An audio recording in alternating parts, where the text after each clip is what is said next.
Madame Battu, qui va me rejoindre, qui est là. Voilà, qu'on applaudit très fort. Madame Battu, qui a déjà bien arpenté les 2 escaliers de la salle de l'Union et que je suis ravie d'accueillir. Voilà. Merci beaucoup, Madame, d'être présente. Et moi, j'ai à cœur de vous présenter nos élèves. Pour ce qui vous concerne, eh bien, vous êtes donc chercheuse. Et vous allez nous présenter quelque chose qui nous semble extraordinaire, extraordinaire de gaieté, en tout cas.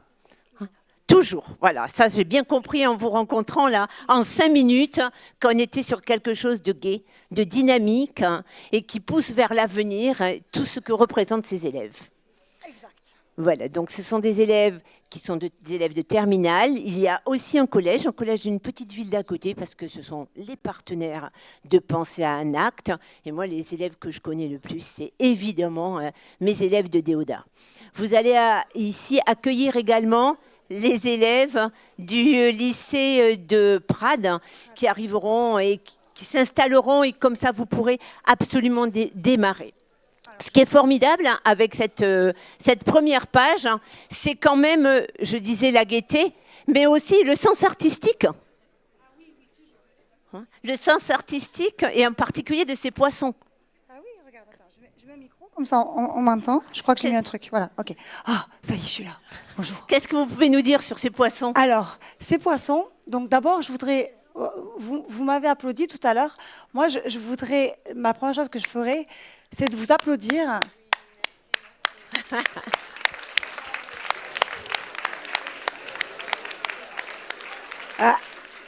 Je vous applaudis pour 2 choses. D'abord, je voudrais applaudir vos professeurs et vos professeurs, ou professeuses, qui est votre principal, qui vous ont fait venir ici et qui vous ont mis en face de moi. C'est quand même un challenge d'affronter Julie Battu. Certaines n'en sont pas revenues. Donc, on va voir comment je vais vous récupérer après. On verra. Voilà, vous êtes prévenus. Je suis vraiment ravie d'interagir avec vous aujourd'hui. Ça va être une interaction, je vais vous expliquer pourquoi. Et je voudrais remercier chaleureusement la ville de Céret, mais surtout l'animation qui est faite à Céret grâce à Jean, et que je connais très bien, que j'aime beaucoup depuis des années. Je voudrais aussi démarrer par remercier toute la salle de Céret et toute la technicité qui est là. Merci beaucoup. Je suis arrivée, c'était nickel. C'est nickel. C'était toujours nickel. Et pour le lycée, c'est vraiment sans fin. Merci. Et merci à Françoise. Merci, je ne sais pas où elle est, mais je voudrais la remercier chaleureusement. Elle est là. Voilà. Donc, vous voyez déjà, j'ai remercié toujours un homme et une femme, parce qu'on est humain, et dans l'humanité, on est multiple. On est multiple, il n'y a pas d'humain sans humaine, il n'y a pas d'humaine sans humain. Donc mes petits poissons, là, la question qui m'a été posée, voilà, tu as vu, j'ai fait un gros détour. La question. Je suis désolée. N'hésitez pas quand vous posez des questions à revenir à votre question, je pense que ça sera important. Alors les petits poissons, est-ce que vous savez comment ils ont été générés? Comment on peut générer une image? Est-ce que quelqu'un le sait dans le public? Ils pensent tous à Nemo, là. Alors, est-ce qu'on lève la main ou comment on fait? Je cours? Julia, elle sait courir, hein? Oui. Par l'intelligence artificielle, oui, il y a des générateurs d'images. Est-ce que vous connaissez des outils d'intelligence artificielle? Ah oui, là, je crois qu'ils sont calés. Alors, ils sont calés, ils en utilisent beaucoup pour leur... Il y a une répartition qui est un peu asymétrique. Il y a beaucoup de gens qui se sont mis à gauche et pas beaucoup qui se sont... Ou alors qui sont plus bruyants. C'est pour accueillir ceux qui vont arriver. Du coup, ça me perturbe dans la vision. Alors, si vous ne parlez pas, ça va durer vachement longtemps, hein, parce que moi, je vais attendre. Hein. Donc, c'est juste pour vous dire. Voilà. Mais moi, j'ai tout mon temps. Enfin, c'est pas forcément vrai, mais... Vas-y, alors tu me dis... Vas-y. Comme générateur d'images, voilà, pas générateur de contenu, que tu connais, qui peut être ChatGPT, qui est un générateur de texte. Vas-y. ChatGPT 4, qui est générateur d'images. Exact. Et il y a ChatGPT 4, attends, je répète parce que tu n'as pas de micro et du coup, les gens n'entendent pas ce que tu dis. Donc là, on me dit ChatGPT 4, mais il y en a, ça c'est parce que c'était du contenu et après, ça fait de l'image. Mais là, ces images-là, comment j'aurais pu les générer? Je les ai générées il y a déjà 2 ans. C'est les mêmes que j'utilise, je les aime bien.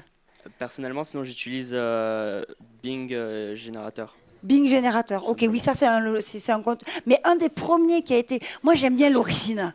Tu sais, j'aime bien le. J'essaie toujours de remonter. Vas-y, show me, give me the mic. Je me parle en anglais. Tu sais, on parle en anglais. Hop, allez.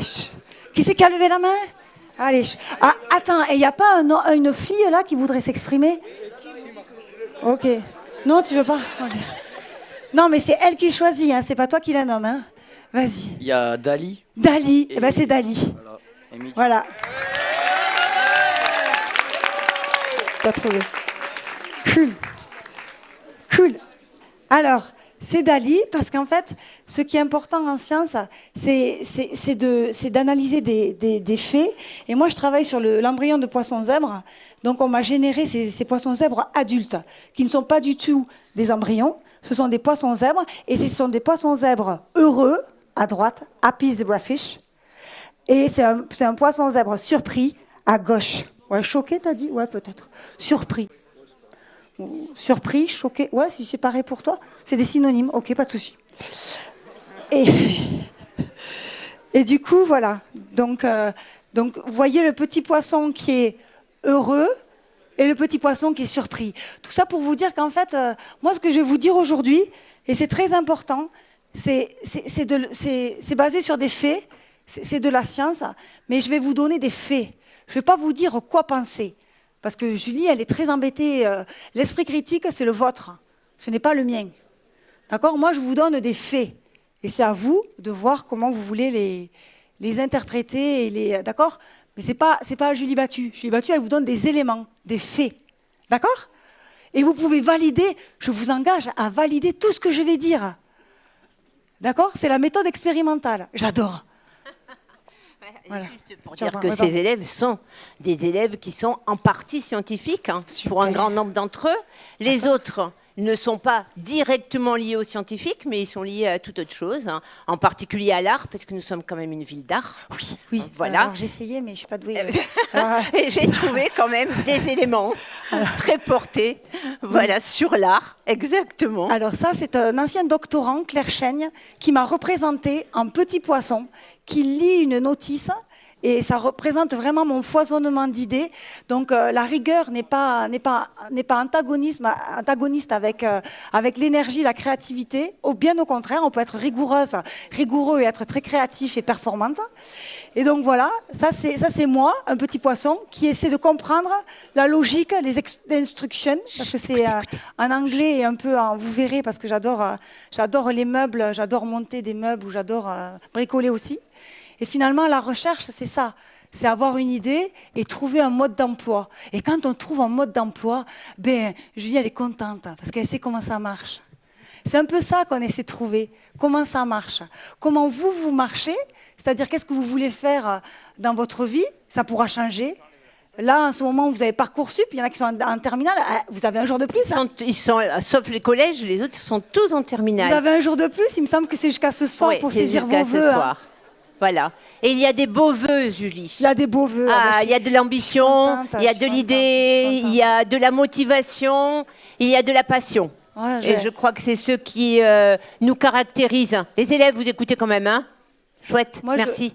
Moi, je pense que ce qui est important, c'est ce que tu as dit, c'est très important. Les beaux vœux, en fait, ce sont vos vœux. Et je pense que ça, c'est important de le dire. Et c'est ce que tu viens de dire. Oui. Vos vœux, ils sont beaux. On n'a pas de dire, c'est comme à quoi je sers, est-ce que je suis utile? T'es là, t'es utile, tu sers, bravo, merci d'être là. Voilà, donc, et puis c'est vrai qu'ils préparent le bac, mais ils sont quand même là ce matin. Ouais, c'est bien. Pour consacrer du temps à t'écouter, à prendre acte de quelque chose de tout à fait différent, de concret. Même si au niveau des sciences, ils travaillent du concret. Ici, c'est absolument différent. Et ce que tu disais par rapport à l'esprit critique, je crois qu'au lycée de Céré, quels que soient les enseignements de spécialité, nous veillons à ce que nos élèves développent un esprit critique, ce qui est absolument essentiel. Voilà, ce sont les premiers du département sur l'année dernière et cette année. Il faut y continuer, il faut poursuivre et vous serez les premiers aussi l'année prochaine.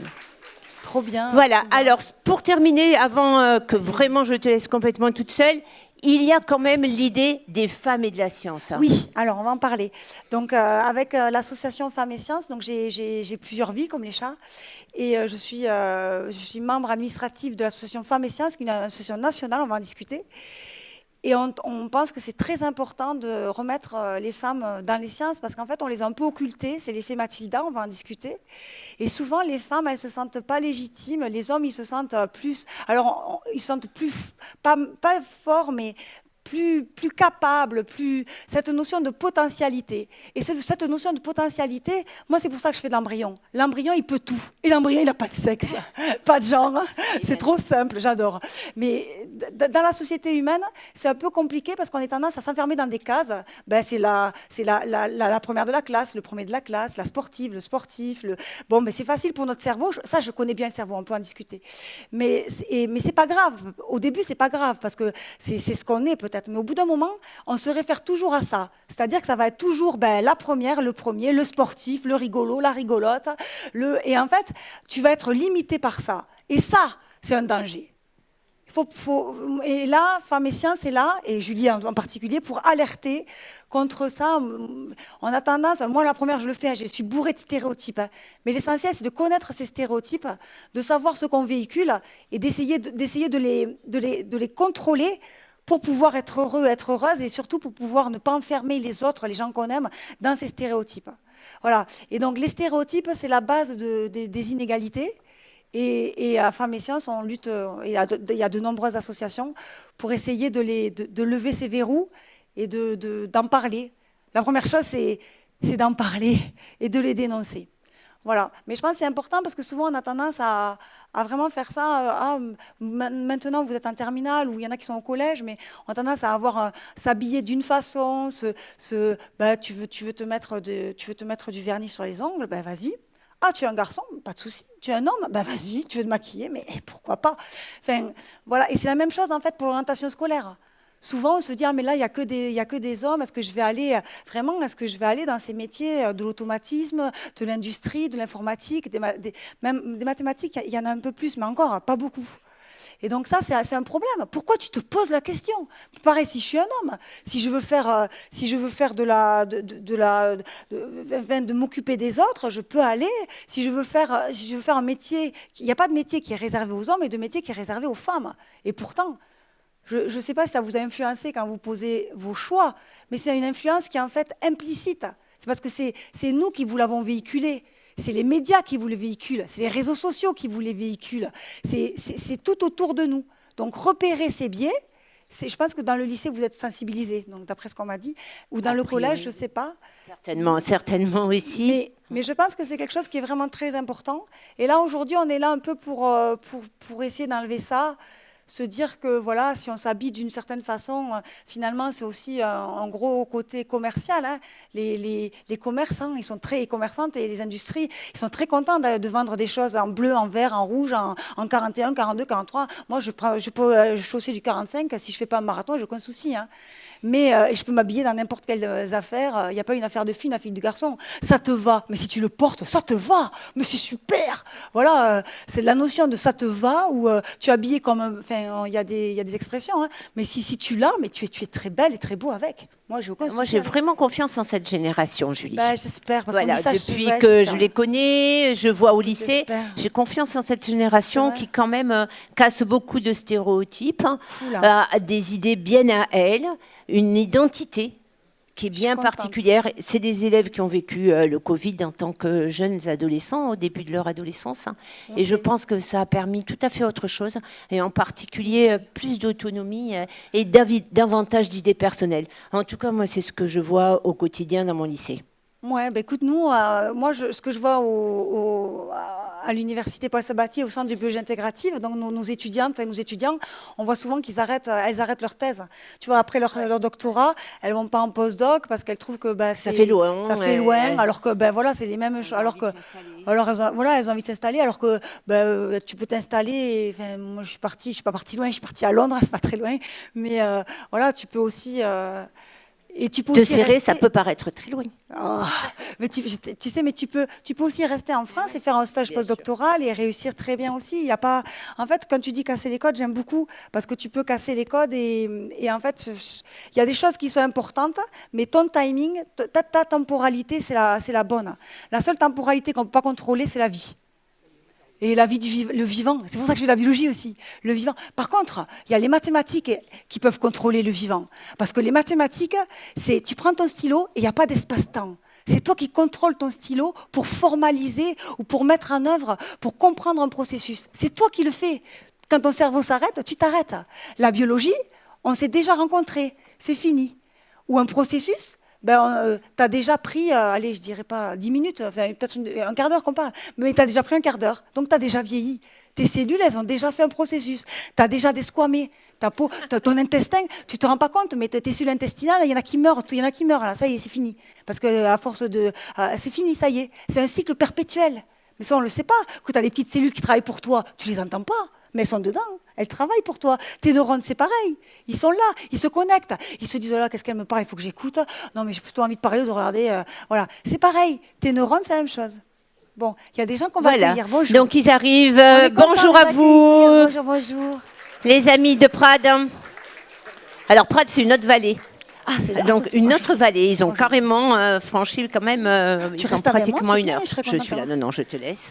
Hein, voilà. En tout cas, merci beaucoup, Julie. Avec plaisir. Merci à toi. aussi pour cette définition des mathématiques que je vais essayer d'écrire tellement je la trouve intéressante. Hein. Voilà. Je vais la redire parce qu'il y aura des Allez. mathématiques. Merci beaucoup. Donc, on accueille nos amis de Prades. Alors, l'autre vallée, du coup, il y a 2 vallées à Serré, c'est bien 3 vallées. Ah, 3 vallées à Serré. Dans le département des PO. Ah oui, d'accord, oui, bien sûr, merci. Tu fais bien ma géographie. Je suis vraiment nulle en géographie. Ah non, mais... Si, il faut que je me perfectionne. Oui. Ah, j'aime bien, j'aime beaucoup. Ok, je vais attendre encore un peu. Ah oui, il y a d'autres personnes qui nous ont rejointes. Ok, on peut laisser la porte ouverte. Mettez-vous à l'aise si vous avez chaud. Apparemment, il fait chaud. Alors, ok, oui, c'est vrai, on est plus au sud qu'à Toulouse. Allez, je vais éteindre et je vais pas tarder à démarrer parce qu'il y en a certains qui doivent partir. Je voudrais quand même démarrer un peu. Hop. Mettez vos téléphones sur vibreur ou ne pas déranger. J'essaie de le faire.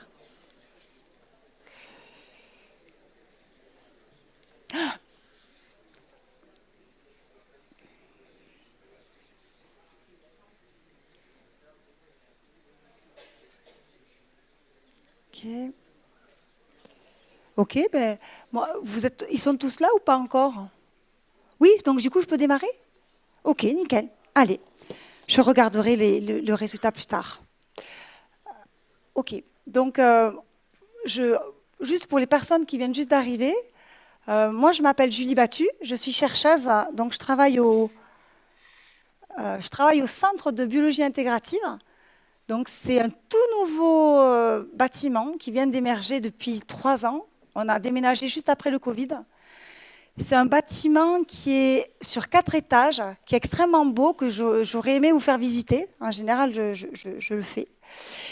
Et où on a beaucoup de systèmes animaux. Une particularité du Centre de biologie intégrative, c'est d'aller à toutes les échelles en biologie.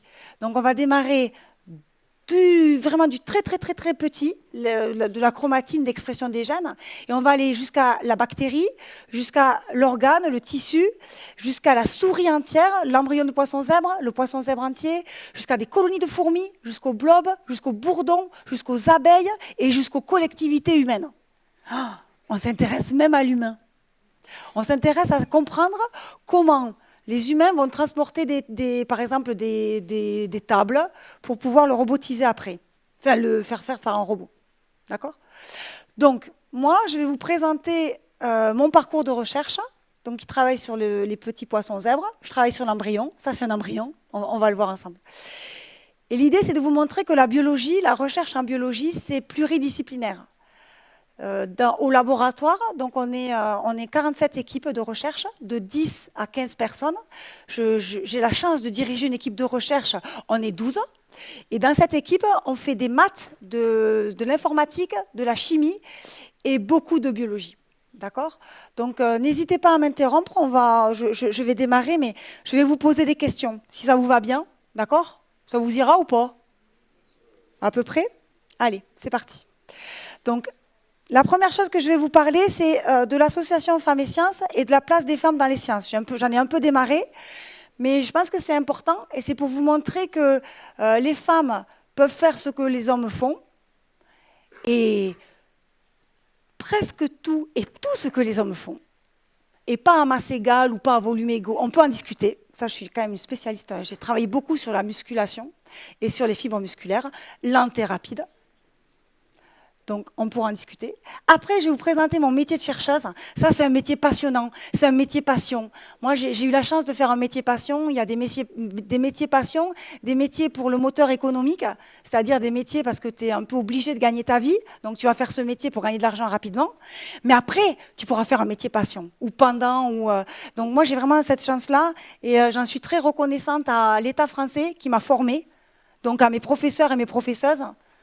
Et j'essaie de rendre ça, donc c'est aussi pour ça que je suis là aujourd'hui. C'est vraiment une grande chance, ce métier. Et après, je vais vous parler de l'olfaction. Et je vais vous faire un lien entre ce que je suis et à quoi je ressemble. Donc l'identité et la forme. Et ça, on essaie de le faire au cours du développement embryonnaire. Mais vous pouvez le faire aussi, on peut le faire à n'importe quel moment. Enfin, on en rediscutera, si vous voulez. Bon, donc n'hésitez pas à m'interrompre. L'idée, c'est que même si c'est une conférence, je bouge beaucoup, c'est aux grandes dames de tout le monde, c'est un peu catastrophique. Mais l'idée, c'est vraiment qu'on profite les uns des autres et les unes des autres, des uns. D'accord? Donc je suis là, on interagit. Alors, les associations et la place des femmes dans les sciences. Alors, les femmes scientifiques sont beaucoup moins récompensées que les hommes. Est-ce que c'est vrai? Est-ce que c'est faux? Ou est-ce qu'on a des faits pour le montrer? Donc là, moi, ce que je vous ai montré, la présentation que je vous fais, c'est pas qui est là, vous l'aurez vous pouvez prendre des photos si vous voulez, mais vous l'aurez à disposition, je la donnerai à votre principal et à vos professeurs, d'accord? Donc vous aurez tout Julie, elle est transparente, d'accord? Moi, je diffuse l'information. Donc, les femmes scientifiques sont moins représentées que les hommes. Ben, en fait, oui. Ben, ah bon? Ben oui, Julie. Regarde, c'est un constat. Les prix Nobel, on a combien de femmes scientifiques? On en a 13 en médecine, 8 en chimie et 5 en physique. 5 en physique en comptant Anne Lullier, qu'il a eu en 2023, d'accord? Qui est en Suède. 5 femmes en physique. Et vous savez combien de femmes ont eu le prix Nobel de physique? Sur les 5 françaises? Évidemment. Est-ce que vous le savez? Est-ce que quelqu'un le sait?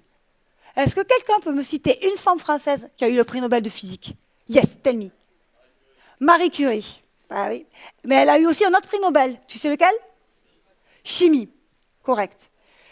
Sa fille aussi a eu un prix Nobel. Irène Joliot-Curie. Et elle l'a eu en chimie. Donc, c'est vraiment une grande famille. Donc, en fait, on connaît Marie Curie. Et il y en a qui se disent, mais Julie, pourquoi tu me parles de Marie Curie? Tout le monde ne connaît que Marie Curie. Donc, moi, je vais essayer de vous donner d'autres noms. Donc là, je vous ai cité Anne. En fait, souvent, la réponse est dans la question. Juste avant, je vous ai parlé de... Peut-être trop vite, vous ne l'avez pas entendu. Hein, je ne l'ai pas dit bien, c'est ça? J'ai parlé trop vite. Eh ben voilà. J'ai parlé de... Tu pourrais le dire de qui j'ai parlé ou pas du tout? Je te stigmatise, mais c'est pas grave, t'inquiète pas. Je suis stigmatisée sur l'écran. C'est pour ça que je monte pour pas te stigmatiser. Tu sais de qui j'ai parlé juste avant? Anne Lullier. Eh bien, Anne Lullier, elle a eu le prix Nobel de physique. Vas-y, dis-le. Anne Lullier. Comme ça, tu le sauras. Anne Lullier. On peut le répéter ensemble? Allez. Anne Lullier. Anne Lullier. Anne Lullier. On peut le dire ensemble ou pas? C'est cool, hein? Anne Lullier. Anne Lullier, ben oui. Anne Lullier. Excusez-moi, mais c'est quand même la deuxième femme française à avoir eu un prix Nobel de physique. On peut se rappeler son nom. Anne Lullier. Alors, je vous rassure, hein, il n'y a pas de femme française qui a eu un prix Nobel de mathématiques. Ça n'existe pas. Il y a le prix Abel, l'équivalent, tous les ans. Elle ne l'a pas eu non plus. Mais il y a la médaille Fields, tous les 4 ans. Je vous rassure aussi, il n'y a pas de femmes françaises qui l'ont eu. Combien de femmes ont eu une reconnaissance en mathématiques? C'est écrit sur la diapositive. Hein? Oui, mais combien en nombre? C'est facile, ça se compte sur le doigt d'une main. 2. 2 femmes. Alors là, j'arrive moi-même pas bien à les prononcer, mais on va essayer. Donc, il y a Marina Viasowska et Maria Mirzakhani. D'accord? Il y en a eu 2. D'accord? Ok. Alors, la question peut se poser et on peut se demander, mais Julie, pourquoi tu nous embêtes avec la reconnaissance des femmes scientifiques? Finalement, elles ne représentent même pas 4%. Est-ce que c'est un problème? Ben non, c'est pas un problème. Mais moi, j'adore débattre. Est-ce que c'est un problème? Ben, en tout cas, c'est un fait. C'est un fait. Et on peut s'interroger sur pourquoi. Pourquoi il y a beaucoup moins de femmes qui sont récompensées? Pourquoi il y a beaucoup moins de femmes qui sont récompensées? Allez, 3 options. Ben, elles sont pas assez bonnes. Ça vous choque ou pas si je vous dis ça? Qui c'est qui l'a dit? Vous l'avez dit? J'ai pas entendu. Est-ce qu'une jeune fille pourrait s'exprimer ou pas? Enfin, elles veulent pas s'exprimer. Dans la salle, vous êtes 50%, 50%. Autant de filles que de garçons. Pour l'instant, j'ai interrogé 4 garçons. 4 jeunes hommes. 4 hommes, si vous voulez. Il faut pas dire jeunes garçons. C'est un stéréotype. Hein. Je vous paternalise. C'est pas maternalise. Enfin, c'est pas très bien. Donc là, j'aimerais bien écouter des... En fait, soit elles sont très, très, très mauvaises. Oui, tu peux parler, si tu veux t'exprimer, c'est pas parce que tu es un homme que tu ne peux pas t'exprimer. Hein. Tu sais, c'est la notion des quotas. On te dit, ah ben Julie, c'est normal, tu as réussi, c'est parce que tu es une femme. C'est pour ça que tu vas passer directrice de recherche. Tu es une femme, il n'y a pas assez de femmes. Donc en fait, si tu réussis pas, c'est parce que tu es une femme, et si tu réussis, c'est parce que tu es une femme. Donc de toute façon, on te ramène toujours à, ben Julie, tu es une femme. Tu vois? C'est un peu... Non, toi non, on te fait jamais ça. Non, qu'est-ce que t'en penses? Peut-être pas. Je te dis ça, mais t'en penses rien. C'est pour toi, c'est pas un sujet. C'est juste qu'il y a moins de femmes qui se présentent, moins de femmes intéressées par ça. Il y a moins de femmes qui se présentent, moins de femmes intéressées par quoi? Par ça. Mais t'as raison, mais du coup, par quoi elles sont intéressées, les femmes? Pas par la science, elles n'aiment pas les sciences. Et il me semble qu'en terminale, vous êtes 50-50. J'ai demandé à votre professeur.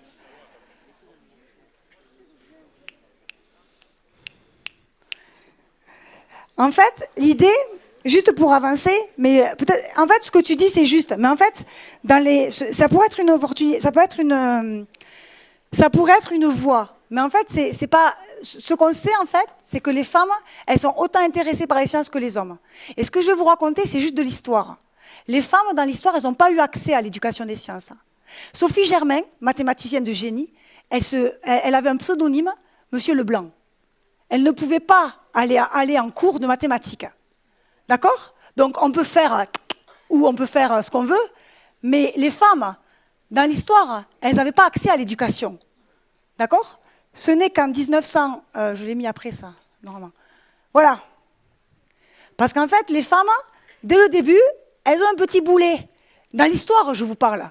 C'est-à-dire que c'est que depuis 1965 que les femmes, elles peuvent ouvrir un compte en banque sans l'autorisation de leur mari ou de leur père.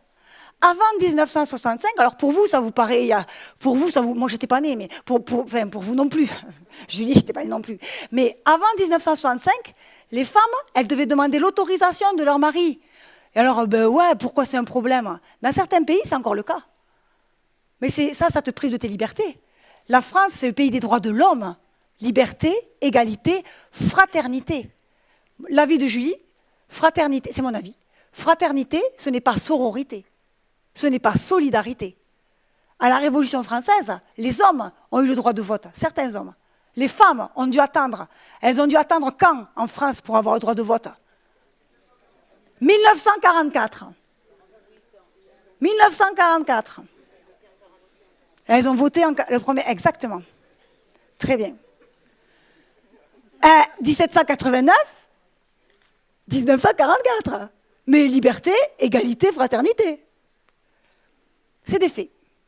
1965, avant, les femmes, elles n'avaient pas d'argent. Et l'égalité des salaires, ça a été voté...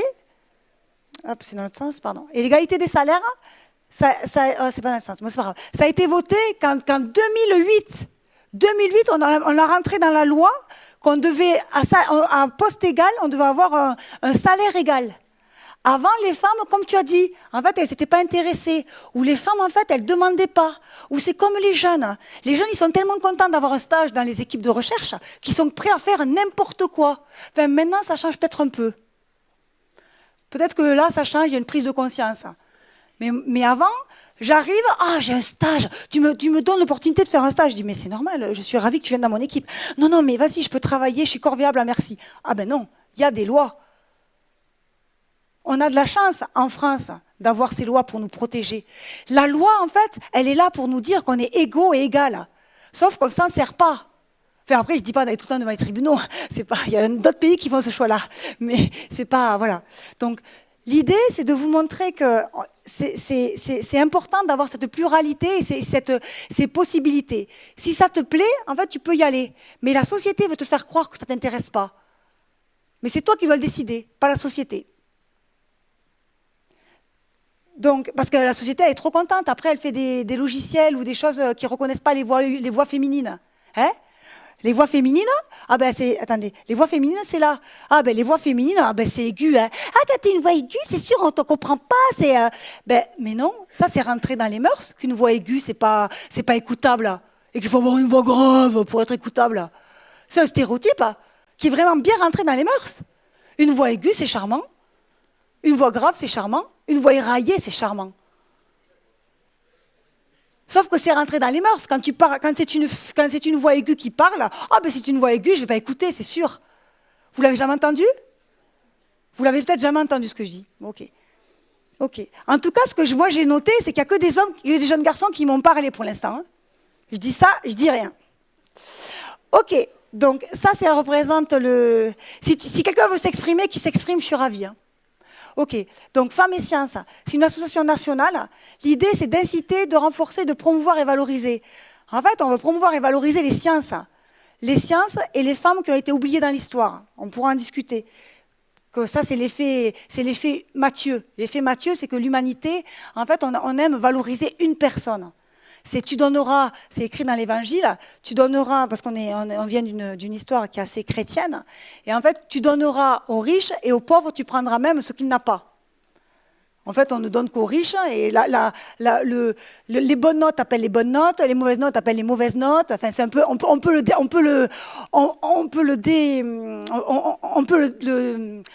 faire à différents niveaux. J'ai des mauvaises notes, je suis nulle, je serai tout le temps nulle. Non. J'ai des bonnes notes, je serai tout le temps la meilleure et le meilleur. Non. Forcément, tu as plus de chances de le rester. Mais il faut quand même le rester. Voilà. Donc, ça c'est ce que j'aime bien aussi, rien n'est acquis. Ok, donc, je continue, si j'arrive. Voilà. Donc, à Toulouse, nous sommes 5 coordinatrices. Et nous, ce qui nous plaît, c'est vraiment ce qu'on a dit, de faire des interventions, de lutter contre les stéréotypes. Donc, reconnaître les stéréotypes, peut-être que Julie, elle vous a choqué, là, c'est un peu compliqué, donc je suis désolée, ou pas du tout, et ce que dit Julie, ça ne vous concerne pas, ce qui peut aussi arriver. Mais on peut en discuter, parce que c'est tout autour de vous, et je vais vous le montrer. Et aussi, c'est de rendre visibles les femmes scientifiques avec des expositions, pour faire connaître les métiers scientifiques, montrer que la science, c'est pour tous et toutes, à tout niveau. La science, il n'y a pas que des chercheuses et des directrices de recherche, ou des chercheurs et des directeurs de recherche, ou des prix Nobel. Il y a aussi des ingénieurs, des assistants ingénieurs, des techniciens, des techniciennes. Il y a tous les niveaux, et tout est bien. Il n'y a pas un niveau qui est bien. Tout est bien, tout est valorisé. Et si on parle de valorisation, je vais vous en discuter après, le métier de chercheur ou de chercheuse en France, quand tu as un doctorat en sciences, moi la première chose qu'on m'a dit, et on a dit pareil à Clément qui a soutenu vendredi, j'étais dans son jury, vendredi dernier, on lui a dit super, tu es docteur en sciences, en mathématiques appliquées, tu vas faire quoi? Tu es docteur en mathématiques appliquées, génial, hein? Un médecin, quand il est docteur, on sait ce qu'il va faire. Hein. Il va soigner les gens. Toi, tu es docteur en mathématiques appliquées, Clément. So what? Tu vois? Le gars, il vient de passer 8 ans, bac plus 8, au lieu de le féliciter, de lui dire « Ah, mais bravo, hein, t'es docteur, hein, bravo ». Ben non, on lui dit « Ben maintenant, qu'est-ce que tu vas faire? C'est quoi? Ça sert à quoi ?» Ça sert, la recherche. Quand vous êtes docteur, vous accumulez des connaissances. Valorisez vos connaissances. Valorisons les connaissances. C'est ça, ça sert. C'est pas bon. Moi, je pense que c'est vraiment fondamental. C'est un tournant de notre société. Et j'espère que les jeunes, ils sont bien préparés à ça. Valoriser les connaissances, les recherches, c'est vraiment important. Moi, je trouve que c'est important. Ok. Donc ça, c'est tout autour de vous. Vous dire qu'il y a des femmes tout autour de vous, que souvent elles sont cachées. Si vous regardez les noms de Céré dans les rues, les noms des rues dans Céré, hein, comment elles sont genrées, combien il y a de femmes, combien il y a d'hommes, moi, je le sais déjà. Mais je ne vais pas vous le dire parce que ça risque de vous choquer. Ça risque de vous choquer. Donc nous, on rebaptise des rues. Et là, on a, sur le campus de l'Université Paul Sabatier, là, mon bâtiment, nous, on est là, le Centre Biologie Intégrative, on a mis des noms féminins, de femmes scientifiques, des ingénieurs, des techniciennes, des directrices de recherche. Et on vous les explique. On vous explique qui c'est. Parce que les femmes, il y en a partout, sauf on ne les voit pas. Ben oui, on les voit pas. Puis elles sont tellement gentilles qu'elles donnent même leur place. Enfin, elles veulent pas. Voilà, enfin bon. Voilà. Alors, après, je participe aussi à 2 autres associations pour promouvoir les mathématiques en biologie, montrer que les maths, c'est très important en pluridisciplinaire en biologie. On fait aussi beaucoup d'informatique, de machine learning et de réseaux de neurones avec des algorithmes multiples. J'essaierai d'en parler à la fin, pour ceux et celles que ça intéresse. Pour l'histoire, j'ai fait un bac option informatique, hein, dans les années 80, à la fin des années 90. Bon, bref. Et après, les chemins buissonniers, parce que j'aime beaucoup la danse, je fais beaucoup de danse, et l'art et les sciences, je pense que c'est très important. Et donc là, c'est pour vous faire découvrir les sciences incarnées, donc en ruralité, et aussi à travers la science, et pour aussi rendre accessible à des publics qui ne sont pas accessibles. Là, vous êtes tous, vous êtes un public qu'on appelle un public normal. Même si normal, j'aime pas trop. Mais il y a des publics qui sont empêchés. Et donc, c'est assez intéressant. C'est des publics qui nécessitent, que j'aime beaucoup. Je vous aime beaucoup aussi, mais les publics empêchés, j'aime beaucoup. Donc, c'est des publics qui nécessitent beaucoup d'adaptation. Et je le fais beaucoup pour les déficients et déficientes visuelles. Parce que je travaille sur l'imagerie, donc je trouve que c'est un gros challenge. Voilà, essayer d'expliquer ce qu'on ne voit pas, c'est un peu compliqué. Parce qu'il faut voir pour croire et croire pour voir, c'est un peu... Si vous fermiez les yeux et que vous entendiez que ma voix... je ne sais pas, peut-être que vous ne dormiriez pas, je ne sais pas, bon, ou que vous serez content. Alors là, c'est mon métier. Ben, mon métier, c'est toujours mon petit doctorat, mon petit, ah là là, quelle horreur, je suis désolée. Vous voyez, c'est un gros stéréotype, ça. Mon petit doctorant, il n'est pas du tout petit, Claire. Donc, Claire Chêne, qui est aussi un grand illustrateur, et maintenant, il fait du dessin, qui nous a représentés comme ceci. Donc, il y a des chercheuses qui essaient de maintenir un cap et qui essaient de voir où elles vont. Il y a le directeur de recherche avec qui je travaille, on est un peu tous les deux à la tête de l'équipe, qui est la mermaid, la sirène un peu étoilée, on peut en discuter après, et qui regarde beaucoup sur les réseaux sociaux, qui est tombé dedans, et qui passe beaucoup de temps sur les réseaux sociaux et à écrire des demandes d'argent. Ça, c'est un peu l'administration de la recherche, hein. Et puis, on a Julie, qui est sur un poisson zèbre, qui essaie de tirer quelques personnes, et puis qui s'éclate. Voilà. Et Julie qui ne lâche pas son manteau, ouais, qu'elle aime bien. Voilà. Ok. Voilà. Donc ça représente bien la recherche. Alors, mon parcours, qu'est-ce que j'ai fait? Parce que peut-être ça vous intéresse. Mon parcours, il est lié à beaucoup de personnes que j'ai rencontrées. Et moi, à votre place, donc que ce soit au collège ou au lycée, j'étais quelqu'un d'assez... ça va pas? Tu peux te lever si tu vas pas pour aller marcher ou quelque chose, hein? Ok. Ne vous sentez pas mal, hein. La dernière fois, non, je suis obligée de vous le dire, mais la dernière fois, j'ai quelqu'un qui est tombé dans les pommes dans le laboratoire. Et sincèrement, dites-le moi, quoi, ne tombez pas dans les pommes, ça peut arriver, hein, voilà, ça peut arriver. Oui, parce que dans le labo, vous verrez. Bon. Donc moi, j'ai fait tout le parcours que j'ai fait, il existe encore à l'université Paul Sabatier, comme quoi les choses ne changent pas forcément beaucoup. Il y a juste l'année prochaine, ce parcours va changer, il va s'appeler M2CI. C'est un parcours de biologie cellulaire et moléculaire et physiologie avec de la cancérologie. Maintenant, on a rajouté le côté cancérologie. Foncièrement, je me bats contre ça. Je fais pas de la cancérologie. Moi, je fais de la recherche fondamentale. Et en fait, je suis très contente qu'il y ait des gens qui soignent le cancer. Mais moi, je ne suis pas oncologue, je suis chercheuse. Et ce que je fais, c'est d'apprendre des connaissances. Donc, de comprendre, si vous posez la question, pourquoi, comment ça marche, ah là là, je ne comprends pas. Si tu fais souvent, je ne comprends pas. Le métier de chercheur ou de chercheuse, c'est fait pour toi. Le chercheur ou la chercheuse se pose des questions. Si tu te poses des questions sur ton environnement, tu es un chercheur ou une chercheuse. Si tu es plus dans l'opération, c'est-à-dire mais moi je veux faire des choses, bon là c'est plutôt le côté ingénieur ou c'est un autre type de métier qui te correspond. D'accord? Donc après la licence, j'ai fait un master. Donc ça, c'était super linéaire pour moi. Et en parallèle, j'ai fait un tronc commun, les métiers du sport, pour enseigner. En fait, je donnais des cours maintenant, il y a Basic Fit. À l'époque, ça s'appelait pas comme ça. Donc j'étais très axée. Maintenant, c'est aussi redevenu à la mode. C'est un cercle sur tout ce qui est muscu, fitness. Maintenant, ça ne peut plus fitness parce que c'est un peu vieux fitness.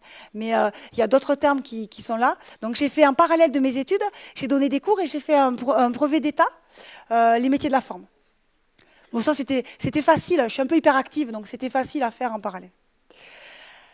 Après, j'ai dû choisir et j'ai fait un doctorat grâce à Marc et à Isabelle qui m'ont dit « Julie, tu es vraiment une chercheuse. Ce qui te plaît, c'est vraiment de trouver des choses. Continue avec nous. » Et là, déjà, on m'a dit « Julie, tu vas faire quoi après ton doctorat ?» Tu vois? Mais en fait, dans la vie, tu vas faire quoi après le bac? Tu vas faire quoi après ta licence? Tu vas faire quoi après ton boulot? Tu vas faire quoi? Tu vas avoir des enfants? Tu vas acheter une maison. Ah, tu vas acheter une voiture? Mais en fait, on te demande toujours des choses. Donc, c'est à vous aussi de savoir là où vous mettez le curseur. Donc, moi, j'ai fait mon doctorat grâce à Isabelle et Marc Moreau. Et c'était au Centre de biologie du développement à Toulouse. Donc j'ai tout fait à Toulouse. Moi, je suis ancrée. J'ai vraiment des racines très ancrées à Toulouse, enfin dans la région en général. Vous, je pense que c'est peut-être à Céré ou pas. Vous avez qu'une envie, c'est de quitter Céré. Ça se peut aussi. Et je n'ai pas de souci avec.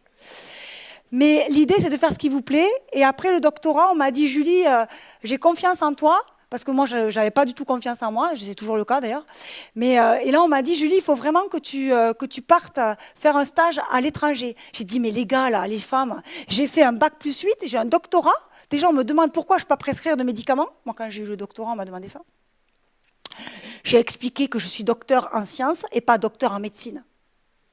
Mais je pense que les prix Nobel, c'est médecine en fait. Hein, c'est pas science. C'est sciences, c'est physique, chimie, médecine.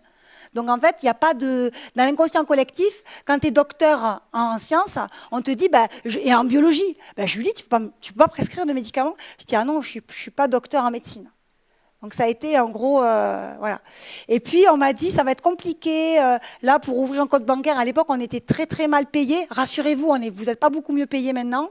Mais à l'époque, moi, j'étais payée 900 € pendant mon doctorat. Donc t'es payé 3 ans, donc tu passes un concours. Là, en fait, à partir du Master 2, t'es payé. Donc à partir de la 4e année, parce que des fois, c'est un moteur économique fort pour les jeunes, là. Ils me disent toujours, Julie, combien on gagne? Donc moi, à l'époque, j'étais payée 900 €. Donc c'était en 2004. Donc 20 ans après, mon doctorant, Vincent, qui est en première année de thèse, il est payé 1560 € sans le monitorat, presque 1800 €. C'est pas mal, hein, ça a doublé en 20 ans. Enfin, peut-être, je ne sais pas ce que vous en pensez, mais bon, voilà. Je peux vous donner l'ordre de salaire. Hein.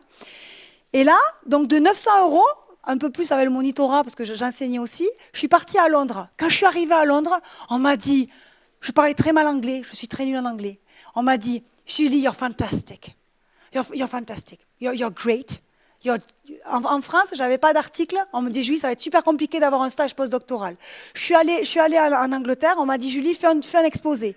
J'ai fait un exposé. On m'a cuisiné pendant 2 heures. 2 heures des questions. Questions-réponses, questions-réponses, questions-réponses. C'était génial. Je me suis régalée. Et là, on m'a dit, Julie, je t'offre 4 ans de financement. Oh, j'ai dit, oh, génial, 4 ans de financement, super. Combien je vais toucher? 2700 €. Oh, j'ai dit 2700 €. J'étais à 900. Hein. J'ai dit, et on te paye le déménagement. Oh, j'ai dit, super, génial. Et on met docteur Julie Battu sur ta carte de crédit. Oh, ah ouais, génial, c'est important. Ah oui, docteur, c'est vachement important. Valorisation, c'était il y a 20 ans. En Angleterre, dans les pays anglo-saxons, vous avez un doctorat, vous avez un master, you are a star. En France, vous avez un master. Déjà, là, vous êtes les premiers de l'académie. Dans le lycée, vous devez être des superstars. Donc, il n'y a pas besoin de prendre la grosse tête. Mais d'après ce qu'on m'a dit, il y a 100% de réussite au bac. Oh, ou pas loin. Congratulations. Mais en France, on ne se congratule pas. On dit toujours qu'est-ce qui manque, qu'est-ce que j'ai pas. Qu'est-ce que tu as que j'ai pas, pourquoi ça va pas? Donc là, moi, je suis arrivée à Londres, c'était extraordinaire, voilà. Et puis après, j'étais avec Caroline Hill. On a travaillé sur le xénope, donc l'embryon de xénope. Donc ça, je vais vous expliquer après, c'est sur la détermination neurale. Et elle m'a dit, Caroline, stay in London. Don't go back to France. Stay in London. You will have a fantastic group. Elle m'a dit, reste à Londres, tu montes ton équipe. Vous avez compris ce que j'ai dit, de toute façon, c'est de l'anglais très basique. Enfin, peut-être pas, parce que je parle tellement mal anglais. Et j'ai dit, ben, quand même, je vais essayer de rentrer en France pour développer ce que j'ai su et essayer de développer mes projets de recherche. Parce qu'en fait, si vous voulez, en France, on faisait des recherches, et on fait toujours des recherches qui étaient très centrées sur un processus, un mécanisme. Et vous allez voir que nous, on étudie différents types de mécanismes. Donc, du coup, je suis rentrée en France en 2007. Et en 2007, j'ai passé le concours du Centre national de la recherche scientifique. Vous connaissez? C'est un établissement public de recherche. En fait, c'est là où vous pouvez appliquer. Il y a le Centre national de la recherche scientifique et pour le médical, il y a un autre institut qui est peut-être très connu, que vous connaissez ou pas. Vous le connaissez? Il s'appelle l'INSERM. En fait, c'est assez connu. Et du coup, c'est national. Vous allez à Paris. Moi, j'y suis allée. Et en 2007, je ne l'ai pas eu. Je partage avec vous cette émotion. J'ai échoué. J'ai échoué, lamentablement, comme une grosse... Je partage vraiment avec vous cette émotion qui m'a... Je ne m'en suis toujours pas remise. Hein. C'était en 2007. Voilà, donc je partage avec vous cette émotion. C'est juste un partage, je n'attends rien de vous. Hein. Voilà. Mais tout ça pour vous dire qu'en 2007, j'ai failli tout arrêter. Parce que c'était compliqué, comme me disait Julie, tu vas avoir 30 ans, faut faire ta vie, tu pourras enseigner, tu as des talents d'enseignement, tu es fantastique. Oh, j'ai dit, allez pauvre, je fais que parler, ça va les stresser. Interagir avec Julie Battu toute la journée, c'est compliqué. Moi, je préfère interagir avec des poissons, enfin des animaux, hein, aquatiques, parce que j'adore. Et du coup, je ne savais pas quoi faire. Et là, heureusement, encore une fois, j'avais marqué Isabelle, et puis j'avais les gens qui étaient autour de moi. Donc, entourez-vous. Faites confiance, ma famille, moi j'ai perdu mes parents, ma mère très jeune, donc j'avais plus ma mère, mon père, enfin on peut en rediscuter, si vous voulez aussi. Non, mais tout ça pour vous dire que chaque cas est particulier et pour vous expliquer que c'était compliqué pour moi, je ne savais pas trop quoi faire. Et ben j'ai fait confiance à mon cher et tendre qui n'est pas là et qui m'a dit Julie, parce que lui il l'a eu en 2007, hein. Moi, j'ai tout fait avec Cédric et qui est tout. Donc lui, en fait, il a tout réussi. Vous voyez, là, vous vous rappelez le parcours là? Hein, vous vous rappelez le parcours? Lui, il a tout réussi. Et lui, c'était le dernier en classe. Hein. Enfin, pas le dernier, hein, je te rassure. Il avait 10 de moyenne. J'étais à 18. Hein. Juste pour te dire, il est arrivé premier du master. Ah ouais, premier du master. Moi, je suis arrivée troisième du master, alors qu'on m'a dit, c'est normal, Julie, t'as pas assez progressé. T'étais far away des autres. J'étais là, je dis, ok. Déjà, je voyais bien que c'était... Il y avait un truc bizarre quand même. Mais bon, c'est pas grave. Et donc lui, il est rentré en 2007 au CNRS. Première présentation, il est rentré. Moi, je suis pas rentrée. Et donc là, c'est lui qui m'a dit, Julie, en fait, moi, je fais ce boulot parce que c'est toi qui aimes ça. T'es fantastique, t'adores la recherche. C'est un métier qui te plaît. Fais-le, continue, réapplique. Et ben, grâce à lui, j'ai réappliqué en 2008. Et ben, j'ai eu le concours. Donc, quand tu as le concours, en France, et on peut remercier l'État français, remercier vos parents, parce qu'ils cotisent, remercier les profs, parce qu'on est payé à vie, on est agent de la fonction publique, on est payé à vie pour faire ce qu'on veut. Donc là, je suis rentrée, je touchais presque 3 000 € à Londres, je suis rentrée à 2 000 €, et là, maintenant, je touche 3 400 €. Après, je suis rentrée en 2008. Mais rassurez-vous, je suis toujours chercheuse. Je n'ai pas appliqué au poste de directrice de recherche. Hein? Alors on peut en discuter, on peut dire Julie ça t'intéresse pas parce que j'ai trouvé d'autres choses à faire, mais en fait quand tu fais le job, parce que moi je dirige une équipe, ben, tu as la fonction, donc il faut que tu appliques. Sauf que 100% des gens qui ont le poste, il faut qu'ils appliquent. Julie elle n'a pas appliqué. Cette année elle a appliqué, elle a déposé son dossier à l'arrache en décembre, elle a été convoquée à l'oral c'est lundi. Je vous raconterai 15 minutes ma vie, voilà. Si je l'ai, je vous mettrai un message. Si je ne l'ai pas, je vous mettrai aussi un message. Voilà. L'oral, c'est à Paris, il y a 8 postes sur toute la France. On est plus de 700. Et les concours, c'est toute la vie. Mais tu te bats contre toi, pas contre les autres, avec les autres. Bon, ça c'est ma philosophie. Après, on a passé l'HDR. L'HDR, on ne connaît pas l'HDR. On connaît le doctorat. On dit, le doctorat, c'est le plus haut diplôme de l'État français. Le plus haut diplôme de l'État français, qu'est-ce que c'est? La réponse est sous vos yeux. Il me semble qu'il y a un truc à la télé là. Le plus haut diplôme de l'État français? Hein? Oui? Ben, c'est l'HDR. Vous savez ce que ça veut dire? C'est un acronyme, en général, on a du mal. C'est l'habilitation à diriger les recherches. Ça, en fait, c'est le plus haut diplôme de l'État français. Tu l'as après le doctorat. Et c'est grâce à ça qu'on passe directrice de recherche. Et après, on demande des financements, parce qu'il faut, l'État français vous donne de l'argent pour votre salaire. Mais en biologie, ça coûte très cher, parce qu'on séquence des génomes, on séquence des cellules uniques, on essaie de comprendre les cellules, comment elles interagissent entre elles. On fait de l'imagerie. 500 000 € en microscope pour aller au nanomètre, pour aller très très très très petit, pour regarder le noyau, la cellule, l'organe, le tissu, l'embryon. Tous les appareils qu'on utilise, entre 1,4 million d'euros et 200 000 €. Donc ça coûte super cher. Julie, elle a eu que 600 000 €. Hein. C'est pas beaucoup. Mais bon, voilà, tu peux rentrer dans la cour, quoi. Ok, super, tu peux jouer.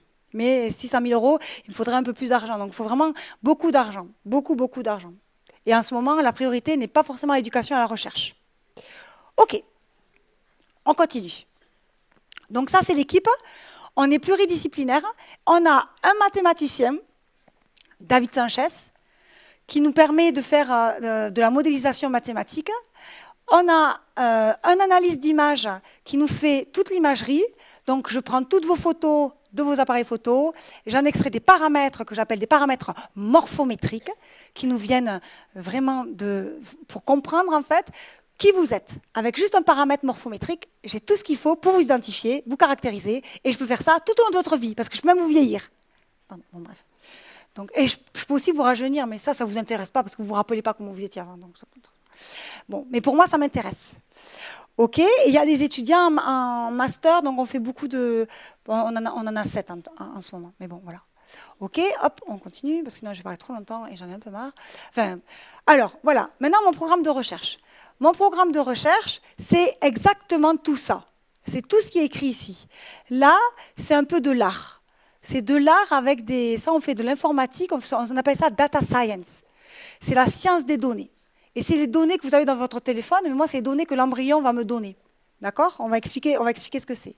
Là, c'est la star fonction. Vous n'arrivez pas à lire, c'est normal.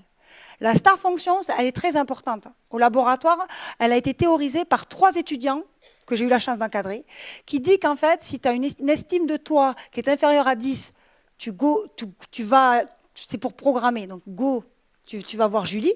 Et si tu as un problème avec quelqu'un, go to see Julie battue. C'est 2 choses différentes, Julie et Julie battue. On pourra en discuter. Mais cette star fonction est réelle, on va essayer de la publier. Voilà. On ne l'a pas encore publiée. Parce qu'en science, tu dois publier tes recherches. Pour être crédible, pour montrer ce que tu fais, tu dois publier. Sinon, tu fais du vent. Julie, on peut en faire beaucoup. Voilà. Mais des publis aussi, on espère en faire beaucoup. Voilà, on continue. Alors, dans l'autre sens, je vais y arriver. Hop, voilà. Alors, nous, on travaille sur l'embryologie. Alors, l'embryologie, pourquoi j'ai choisi l'embryon ? Je vous l'ai dit un peu tout à l'heure. L'embryon, c'est quelque chose qui a tous les pouvoirs. Il vient de la fusion d'un gamète mâle et d'un gamète femelle. Et cette cellule, on appelle ça la cellule œuf, elle est totipotente. Vous savez ce que ça veut dire, totipotente ? Il y a des gens et des personnes qui pensent qu'ils sont totipotents ou totipotentes. Non, ce n'est pas vrai. La seule personne, en fait la seule cellule qui est totipotente, c'est la cellule œuf. Cette cellule, potente, les capacités. Cette cellule a les capacités de tout donner. Et moi, c'est ça qui me fascine. Cette cellule œuf, je ne sais pas si vous voyez, peut-être que vous vous en rappelez plus, mais on a tous été une cellule œuf. Et on a tous été une cellule œuf qui a réussi. Donc, ça vous fait rire, mais tu ne sais pas, de le savoir, c'est vachement important. Parce que tu as réussi ta vie. Donc, ça t'enlève vachement de poids sur tes épaules. Tu as déjà réussi ta vie. Parce que le moment le plus critique, c'est la gastrulation. Et on a tous gastrulé. Gastrulation. On y revient. Je suis une embryologiste à la base. Hein. Modélo, mais une embryologiste. Donc, cette cellule œuf, elle va tout donner parce que toute seule, elle ne peut rien. Elle va se diviser pour faire toutes les briques d'une maison. D'accord ? Il y a toutes les briques. Mais tu me diras, si j'ai un tas de briques, Julie, j'ai pas grand-chose. J'ai un tas de cellules, ça me fait une morula, une petite mûre, pas morue, mais j'ai failli le dire, hein, pardon. Mais c'était un clin d'œil pour... voilà. Une petite, ça ressemble à une mûre, hein, voilà. Et ça ne fait pas grand-chose. Qu'est-ce qu'il faut faire? Il faut organiser les pièces. Et ça, c'est intéressant. Comment tu vas organiser les pièces de ta maison? Comment tu vas organiser les organes? Faire que la cuisine va devenir ton système nerveux. Faire que le cœur qui bat va devenir l'allée centrale. Et comment tout ça va se coordonner et interagir ensemble pour faire un organisme vivant? C'est fantastique. On est tous une cellule qui a réussi.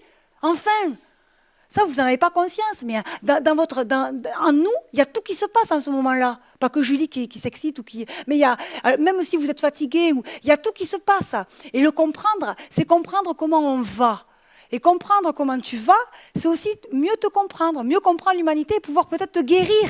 Parce que si tu as le mode de construction de ta maison, s'il y a une fuite dans les canalisations, ben tu sais où elles sont les canalisations, parce que c'est toi qui les as faites. Mais si tu ne sais pas où sont les canalisations, réparer une fuite d'eau est impossible. Pareil pour le système humain ou d'autres systèmes. Si tu ne sais pas où sont tes canalisations, tu ne sais pas, ben tu ne peux pas réparer et l'issue est fatale. Voilà, c'est pareil. Donc comprendre les mécanismes de mise en place et d'architecture, c'est ce qu'on essaie de faire en embryologie. On est une espèce de, une œuvre, enfin on fait de l'architecture, quoi, ou on fait de la maçonnerie, beaucoup de maçonnerie, pas trop de peinture, hein, c'est un peu de la décoration, on a un peu de mal à la peinture. Voilà. Donc, l'idée, nous, c'est de comprendre la formation d'un organe, et on s'intéresse à un organe en particulier que vous connaissez mal. En général, vous sollicitez 2 sens, majoritairement dans votre vie, comme Julie d'ailleurs. Elle sollicite 2 sens, qui sont le sens auditif, vous m'écoutez, et qui sont le sens visuel, parce qu'on regarde beaucoup son téléphone. Donc on utilise la vue et l'audition. Mais l'odorat est un sens qu'on utilise moins. Pourtant on dit souvent comment tu te sens. Connaître son odorat, c'est connaître son état de santé. Si tu ne sens pas, tu ne sais pas où tu es. Vous savez comment, avec le Covid, maintenant on le sait un peu plus, mais quand tu es privé de ta vision, on peut le dire ensemble? Allez, on y va ensemble. Aveugle. Quand tu es privé de ton odorat, tu es? Alors, vas-y, dis-moi, l'odorat, il y a A privatif, il y a aveugle, la vue, comment je pourrais dire ça? Anosmie, t'étais pas loin. Anosmie, A-N-O-S-M-I-E, c'est l'anosmie. Je vous aurais appris un truc, moi j'adore apprendre un truc tous les jours. Hein. Tout à l'heure, c'est à vous. Hein. Voilà. Ok, donc tu es anosmique. Ouais, mais Julie, ça sert à rien d'être anosmique. Ben, tant que tu n'as pas perdu l'odorat, tu sais pas à quoi ça sert. Je t'explique à quoi sert l'odorat. L'odorat, ça sert d'abord à te repérer. Connaître ta famille. Chez les mammifères, c'est essentiel. Un bébé qui n'a pas le sens de l'odorat ne peut pas retrouver sa mère. Il ne peut pas retrouver le sein de sa mère, ne peut pas se nourrir. Pareil pour les lapins, pareil pour tous les mammifères. Donc l'odorat est vital chez les mammifères. Si tu perds l'odorat, tu ne peux pas savoir ce qui est bon pour toi. Intoxication alimentaire.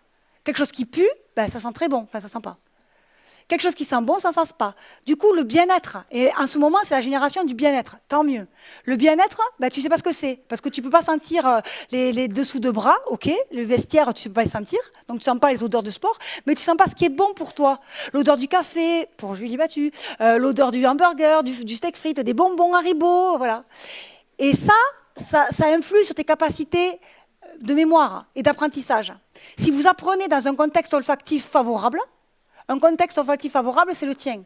Ça peut être, par exemple, un bonbon, un thé, un chocolat. Ben ça te met dans un état. Quand tu te sens bien, ben tu travailles bien. Sauf que ça, on ne vous le dit pas. Et quand tu es malade, tu sens différemment. Quand tu as un cancer du sein, cancer du pancréas, cancer de la vessie et cancer de la prostate, ton odorat change. Et ça peut être repéré par des chiens, ou ça peut être repéré par ta famille aussi. S'ils connaissent ton odorat. Sauf qu'on ne se sent plus trop, on ne se fait même plus la bise. Hein. Avec le Covid, c'est des gestes barrières qu'on nous a mis, qui sont importants à un moment donné, mais qui sont délétères pour l'espèce humaine. De tout temps, l'espèce humaine est une espèce sociale. L'espèce sociale veut dire qu'on se sent et qu'on se fait la bise. Non, mais c'est pas grave, non, mais on peut pas, non, je sais pas, non, mais c'est pas du tout ce que je voulais dire, tu vois. Mais voilà. C'est pas ce que je voulais dire, pardon. Donc du coup, nous, on travaille sur l'organe olfactif. L'organe olfactif, c'est un organe sensoriel. Il est accolé au cerveau, d'accord? C'est ça que j'adore. Parce que regardez, vous avez le bâtonnet de Covid. Vous connaissez tous le bâtonnet de Covid. Hein? Et pourquoi il va si haut? Ben, je vous explique. On vous a jamais expliqué. C'est dommage. Julie, elle a refusé d'aller à la télé. Ben oui. Parce que c'est pas son rôle, la télé. Elle préfère être avec vous. Et elle va pas non plus faire des interviews. Bon, on s'en fout. Regardez, le nez, il monte jusque-là. Le bâtonnet de Covid, il va monter jusque-là. Et là, ici, vous avez ces petits neurones ciliés. C'est des neurones olfactifs. Mais les neurones olfactifs, ils régénèrent. C'est pour ça que je les travaille dessus. Ça régénère. Donc, quand tu sens une odeur forte, ou quand tu es fatigué, quand tu as une maladie neurodégénérative, quand tu vieillis, ben, tu perds tes neurones olfactifs. Rassure-toi, tu sens rien. Enfin, rassure-toi, ou pas. Tu sens pas que ton neurone meurt, mais tu devrais sentir moins. Sauf qu'on n'est pas alerté et du coup on ne le sait pas. Mais connaître son odorat, c'est pouvoir alerter aussi sur des signes précoces de pathologie. Donc nous, on utilise ça, ce système olfactif, chez l'embryon de poisson zèbre. Pourquoi? Parce que c'est conservé chez les vertébrés. Le poisson zèbre n'est pas un mammifère, mais c'est conservé chez les vertébrés. Et l'organisation est la même. C'est-à-dire qu'on a ici l'organe olfactif qui va contacter ton cerveau directement. C'est un des seuls neurones qui est en contact direct avec l'extérieur et avec ton cerveau. Donc ça, c'est pas comme un muscle. Un muscle, quand je dis à mon cerveau de contacter mon muscle, ben mon muscle il se contracte. Mais il n'y a rien à voir avec l'extérieur. Là, c'est un contact direct avec l'extérieur. Et le poisson, il sent dans l'eau. Voilà, juste pour vous dire, parce que des fois, on me dit « Ah, mais Julie, ça sent pas un poisson. » Je dis « Ben si, en fait, ça sent dans l'eau, parce que nous, on vit dans l'air, le poisson, il vit dans l'eau. Donc, ce qui va diffuser les odeurs, c'est l'eau. Et enfin, le dernier sens de l'odorat qui est super important et qu'il faut vraiment en avoir conscience, c'est les phéromones. Les phéromones, c'est pour choisir son partenaire, son ou sa partenaire. Je ne dis pas le ou la partenaire avec qui vous vivrez toute votre vie, mais le ou la partenaire avec qui vous allez vous reproduire. C'est fait pour ça, dans l'espèce.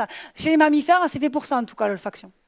Donc les personnes qui sont anosmiques, ben, en général, elles sont agressives et elles ont du mal à trouver leur partenaire. Voilà, bon, on peut en rediscuter.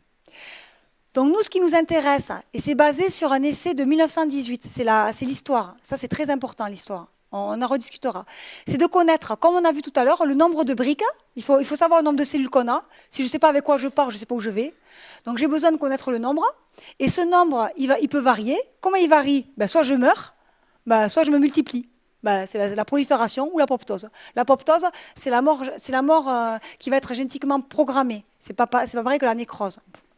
Après, ces cellules, elles doivent migrer et elles doivent adopter une forme. Ça, c'est la morphogénèse. Ça, moi, c'est ce qui me fascine. La morphogénèse. Et la morphogénèse, ça a été bien théorisé par Darcy Thompson en 1918, où en fait, on voit que la forme appelle une fonction. Et regardez autour de vous, vous avez des plantes comme par exemple le tournesol, le chou romanoff, qui ont des formes très spécifiques. On peut parler de fractales, on peut parler de formes spirales très spécifiques.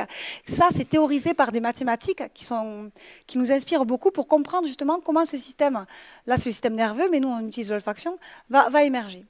Et donc pour ça, on fait des mathématiques. Je cite un homme, je vous cite une femme, Lia Edelstein-Keshet, qui a écrit le premier livre de mathématiques pour les biologistes. Et elle travaille à Vancouver, elle travaille sur les canards. On pourra en rediscuter. Elle est extraordinaire. Et nous, on fait beaucoup de films. On adore. Mon premier étudiant, on l'appelait Spielberg. Peut-être vous ne connaissez pas Spielberg parce maintenant il est un peu. C'est un réalisateur. Peut-être vous le connaissez ou non, peut-être pas. Spielberg, c'est un réalisateur américain. Parce qu'en fait, on fait ça sur les cellules. Donc ça, c'est un joli poisson zèbre, vous l'avez peut-être reconnu. Le poisson zèbre, ouais, il est beau, hein, t'as vu, regarde. Ça, alors le poisson zèbre n'a pas de paupières. Il vit dans l'eau, donc l'eau et la profondeur font sa paupière. Hein, l'anatomie Regardez les gens, regardez les choses autour de vous. Les observations, quand elles sont macroscopiques, je te vois. Mais plus je m'approche de toi, ben, si je m'approche trop près, je ne sais pas que c'est mon bras, je vois juste du tissu. Donc regardez les problèmes, regardez les gens, les personnes, sous différents angles. C'est pouvoir se donner des chances de comprendre. Je ne dis pas que c'est comprendre, mais c'est pouvoir se donner des chances de comprendre. En biologie, c'est exactement ce qu'on fait. C'est-à-dire qu'on regarde en vue qu'on appelle macroscopique, puis en vue méso, et méso, c'est intermédiaire, et microscopique, c'est plus petit. Voilà. Les petits poissons. Au laboratoire, on a à peu près 7000 poissons adultes. Regardez. Alors on me dit, oh Julie, il fait la tête. Mais non, il est comme ça, il est juste comme ça. Il ne fait pas la tête, là, il est content. Tu vois, ok. Bon. Et on a 7000 poissons qui sont regroupés dans des aquariums. Et on fait en fait ce poisson, ça c'est une belle femelle adulte. On a des glowfish qui sont vendus en aquarium dans les pays plutôt asiatiques. Et nous, on l'utilise au laboratoire, soit en écotoxicité, comme c'est un poisson qui est dans un milieu aquatique, tu peux t'en servir pour tester des pesticides, des produits qui seraient présents dans le milieu, et pour savoir où ça va s'accumuler dans la larve, on a des espèces de traceurs GPS, des fluorescents, c'est un peu comme vos stabilos fluo, qui nous permettent de regarder où ça s'accumule, et de regarder ici, par exemple, l'activité neuronale. Voilà, donc c'est un poisson qui vient d'Inde, et qui est un poisson donc d'eau douce. Moi j'aime bien la mer, mais ça c'est un poisson d'eau douce. La mer c'est un peu plus compliqué, il faut faire beaucoup de voyages pour y aller, mais bon, on ne sait jamais. Alors, le poisson, regardez ça, c'est magnifique, hein. J'adore. Hein. Voilà, je suis désolée là. Alors le poisson, fécondation externe, c'est super simple. Hein. Donc on a le mâle qui va chasser la femelle, donc il se met derrière la femelle quand il fait jour. Donc au laboratoire, c'est à 9 heures. Donc si vous n'êtes pas du matin, vous pouvez arriver qu'à 9 heures. D'accord, il n'y a pas de souci. Et puis vous enlevez le séparateur. Donc vous mettez les mâles d'un côté, les femelles de l'autre, vous mettez un séparateur, parce que la confiance n'exclut pas le contrôle. Donc si vous ne séparez pas mâles et femelles, vous ne pouvez pas exclure qu'il y ait une fécondation sans que vous l'ayez choisi. Et s'il y a une fécondation sans que tu l'as choisi, ben, tu ne contrôles pas le stade. Et ben, si tu ne contrôles pas le stade, tu ne contrôles rien.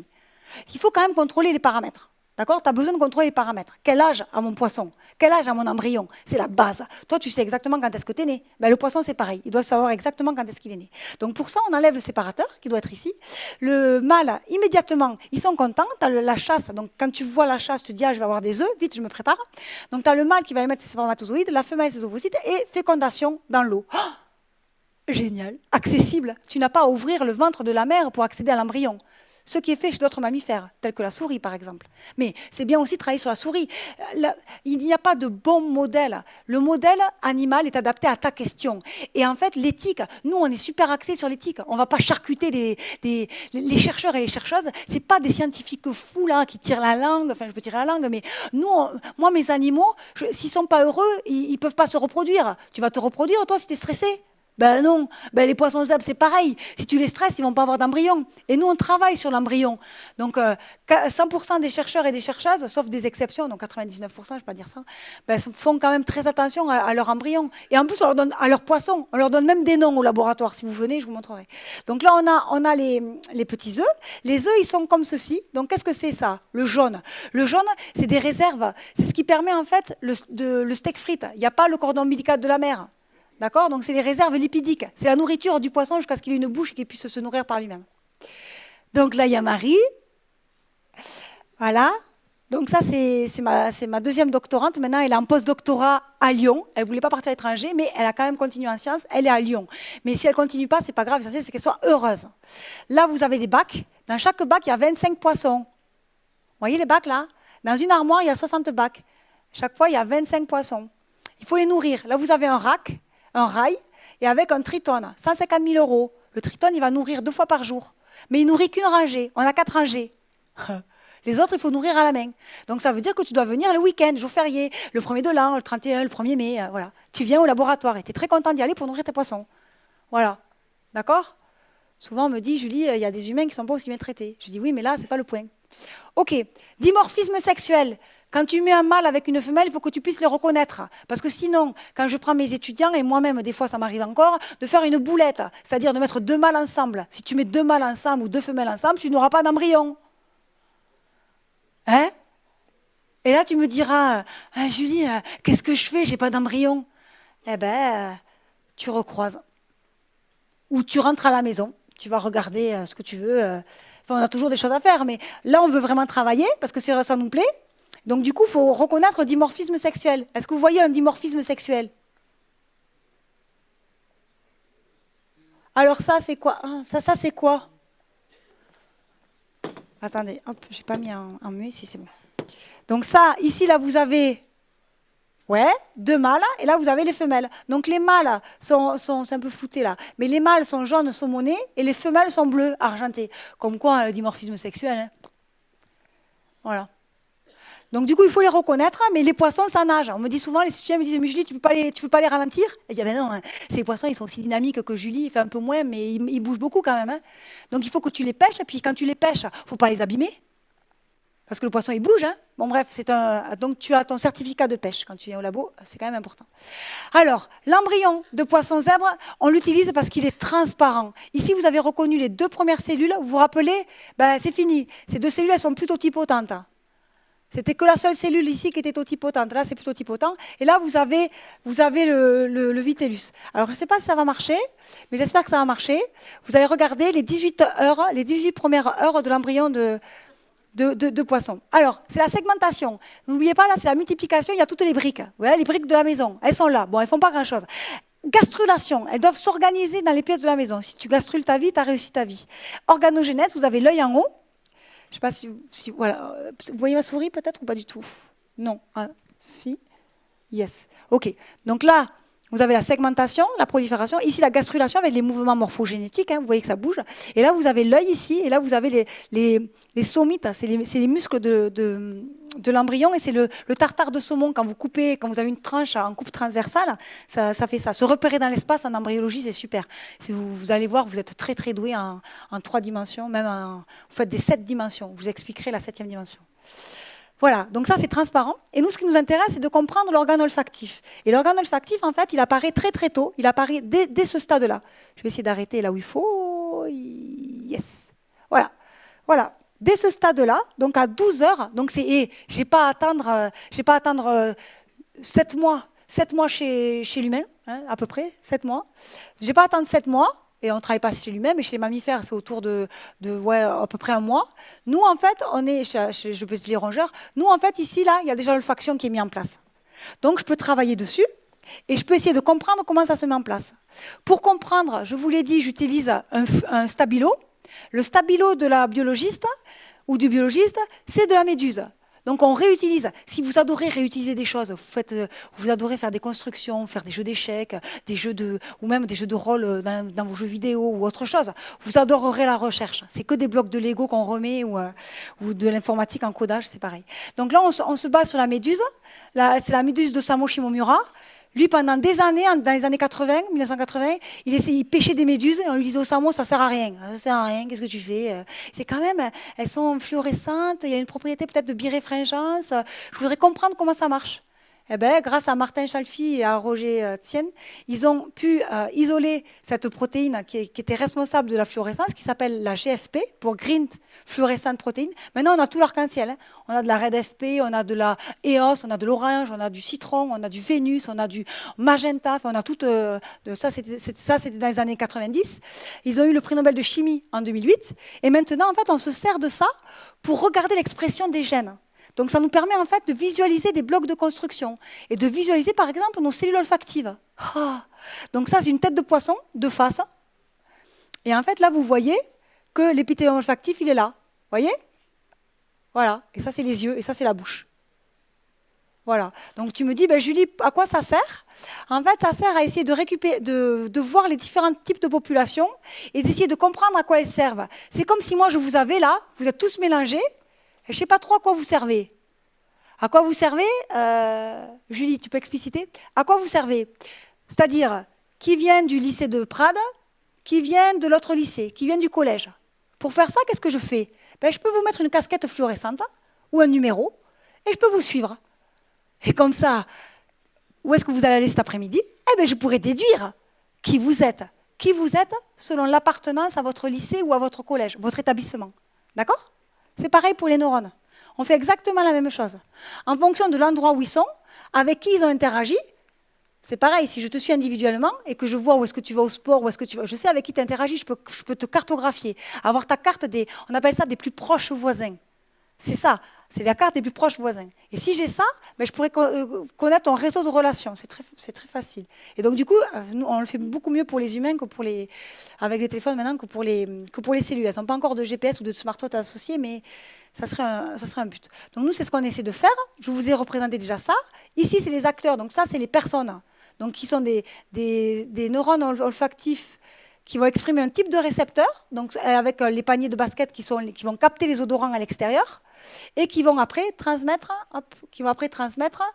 l'information, ça sent bon, ça sent pas bon, au cerveau, au bulbe olfactif. Donc nous, on essaie de comprendre d'où viennent ces cellules-là, d'accord? D'où elles viennent et à quoi elles servent. Enfin, à quoi elles servent, on le sait. mais on veut savoir d'où elles viennent. Parce qu'on sait à quoi elles servent chez l'adulte, mais on ne sait pas comment c'est mis en place très tôt dans le développement. Et comme je vous ai dit, savoir comment ça s'est mis en place dans le développement, c'est comprendre comment on pourrait les soigner quand elles sont plus là, comment on pourrait les chouchouter, les maintenir, et éviter, parce que si ça, tout va bien, ben, ça veut dire que ta santé va bien. Donc ça, c'est un marqueur. Donc si on peut savoir comment elle se développe, on peut mieux apprécier la qualité de vie des humains. Donc, ça va? Oui, tu as une question? Ah ok, pardon. Tu me dis sinon. Donc là, nous, on a les étapes clés. C'est comme toi, quand tu rentres au lycée, quand tu vas manger et puis quand tu sors le soir. Ça, c'est un peu ta journée au lycée. Et puis ça, c'est un peu ce que tu vas faire comme métier. Enfin, en gros, même si tu vas changer, mais eux aussi peuvent changer. Il y a une plasticité. Tu peux changer de métier. Donc nous, on essaie de comprendre ça. Pour le comprendre, on utilise... Ah, un autre petit film, je crois que ça. On utilise de l'imagerie. Donc ce que je vous ai dit... Donc là, et c'est génial parce qu'on met l'embryon entier vivant. Donc tu vas mettre l'embryon entier vivant sous le microscope, il est transparent. Et tu vas pouvoir filmer, grâce à mon fluorescent là, tu vas pouvoir filmer. Donc ça, c'est le territoire au début. Donc ça, c'est quand tu te lèves, au début. Après, tu vas un peu migrer. À midi, ça va te faire les plaques olfactives. Ça va se migrer. Et après, ça va faire l'épithélium. L'épithélium, c'est là où tu es bien rangé. Ben, comme vous là. Vous êtes bien rangé. Et après, tu as ta fonction. Tu peux écouter, tu peux travailler. Tu es nickel. C'est l'épithélium olfactif. À la fin, il est bien rangé. On sait exactement de quoi on parle. Mais au début, c'est un peu le bazar. Ça va un peu dans tous les sens. Et on ne sait pas trop comment ça se passe. Donc, pour étudier ça, on utilise de l'imagerie avec des lasers infrarouges. Vous connaissez l'infrarouge? Un laser infrarouge, il ne faut même pas trop l'avoir vu. Si tu vois un laser infrarouge, tu perds la vue. Donc c'est très toxique pour nos yeux, mais ça permet en fait d'être compatible avec le vivant. Et c'est toxique pour la rétine, mais pas pour les cellules embryonnaires, où tu peux en fait contrôler, grâce à ce laser, tu vas contrôler l'expression de quelque chose. C'est comme si en fait tu dormais, je te mettais le laser infrarouge, je te réveillais. C'est assez extraordinaire. Et ça, on l'a mis en place pour la première fois en France grâce à Marie et à Raphaël.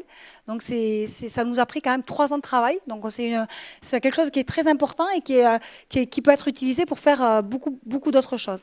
Donc, l'idée, c'est vraiment de prévoir le vivant et d'essayer de récupérer ces tracts, parce qu'en fait, ce qu'on va faire, c'est qu'on va suivre ces cellules, mais on va suivre toutes ces cellules, mais Julie, mais il y en a 100 au début, il y en a 1000 à la fin, mais comment je vais faire? Parce que là, vous n'êtes pas trop nombreux, en fait, mais les cellules olfactives, il y en a beaucoup.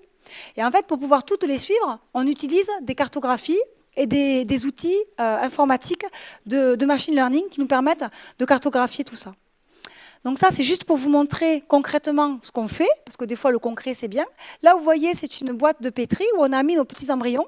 Hop, là, il y a l'objectif en bas. Et on va pouvoir activer grâce à ici. Vous voyez ça? Comme quoi, des fois, il ne faut pas prêter trop attention à ce qu'on voit.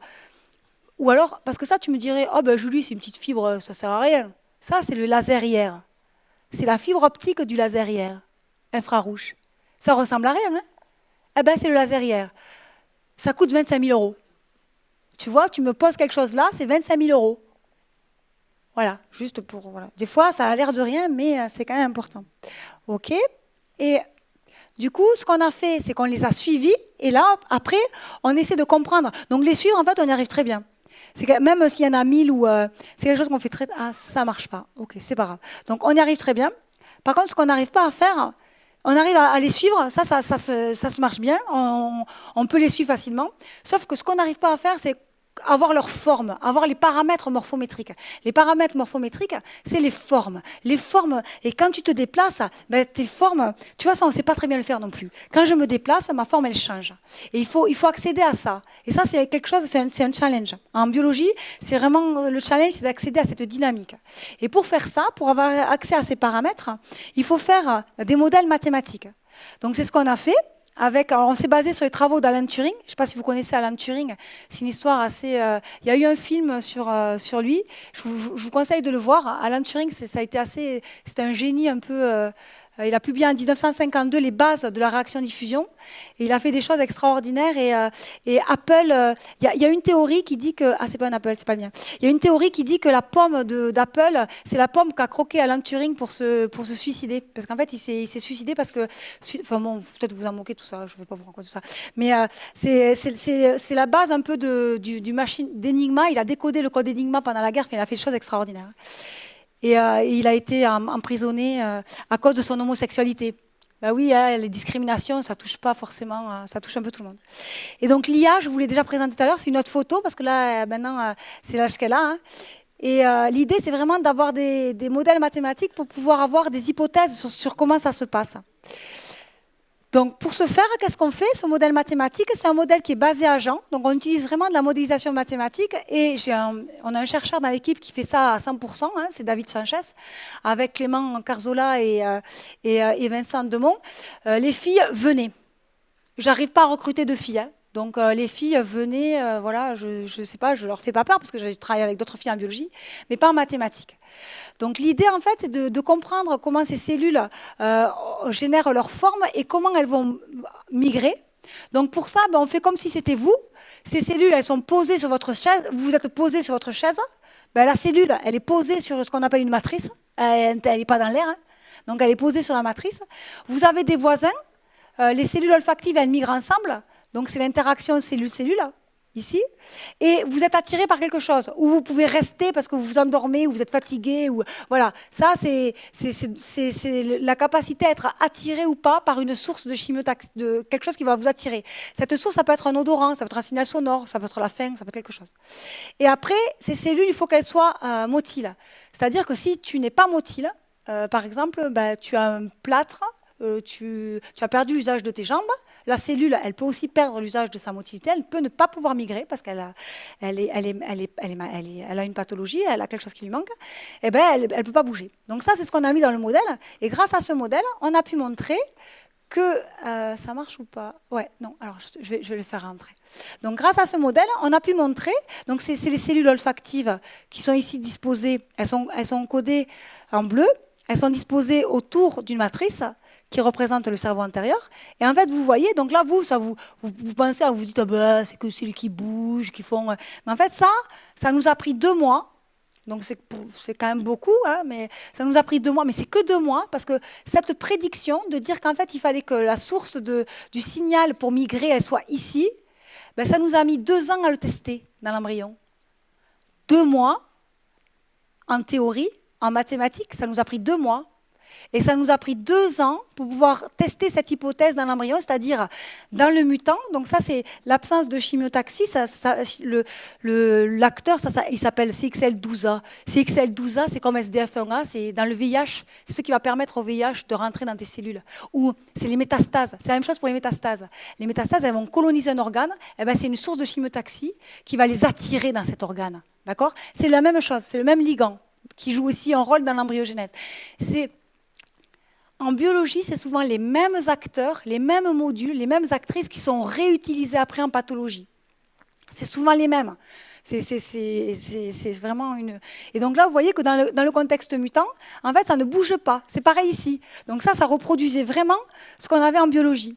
Hop, je vais presque terminer. Hein. Vous voyez, regardez. Ça c'est le contexte sauvage. Contrôle. Regardez, c'est vachement beau quand même. Et ça, c'est le contexte mutant. Vous voyez le mutant ? Le mutant, les cellules, elles ne migrent pas, elles restent ici en intérieur. Elles font pas. Ça, c'est le cerveau hein, qui est aussi marqué. Et là, vous avez ces cellules qui vont rester en intérieur. Elles ne vont pas faire le joli cluster ici qu'on a. Vous voyez ces formes allongées qu'on a qui sont très jolies. Là, elles restent rondes. Elles ne savent pas où elles sont perdues. C'est comme si, en fait, je vous mettais là, de suite, là, tac, je vous mets un bandeau. J'aimerais bien le faire, d'ailleurs. Je vous mets un bandeau sur les yeux et je vous dis, allez, levez-vous. Là, il y aurait des accidents. Mais ces cellules, c'est la même chose. Elles ont perdu, elles ne savent pas qui est leur voisin. Comme elles ont perdu le sens, elles s'agglutinent entre elles pour se dire, ah oui, toi, je te connais, mais les autres, je ne sais pas où je suis. Donc, voilà. Hop, allez. Tac. Donc, voilà. Donc, maintenant, qu'est-ce qu'on est en train de faire? On est en train de tester des molécules. Parce que nous, ce qui nous plaît, c'est aussi de découvrir des nouvelles molécules fluorescentes et de voir comment elles sont compatibles avec la biologie et de voir comment on peut les utiliser dans nos recherches. C'est-à-dire comment on peut les activer à un moment donné pour pouvoir étudier un processus. Et ces molécules, on va les chercher où? Dans les pays africains. Donc on travaille avec l'IRSD, c'est un laboratoire, c'est un grand institut, et avec des chercheurs et des chercheuses qui vont sur le terrain au Burkina Faso et qui nous ramènent des sets de molécules naturelles qu'on va cribler, qu'on va tester chez nous. Pour ça, bon, rassurez-vous, pour l'instant, il y a rien. Enfin, rassurez-vous pas. Pour l'instant, on a rien trouvé. Mais bon, on crible, on passe on sélectionne et on essaye. Donc ça, c'est une collaboration qu'on a avec deux chercheuses et un chercheur. Et puis avec Julie Foncy et Laurent Malaquin, on fait des puces olfactives. Donc ça, c'est parce qu'en fait, c'est venu du constat. Attendez, hop, c'est venu du constat ici là. Vous vous rappelez ça là? Ça m'a pris 2 ans. J'ai dit, mais plus jamais je fais ça pendant 2 ans.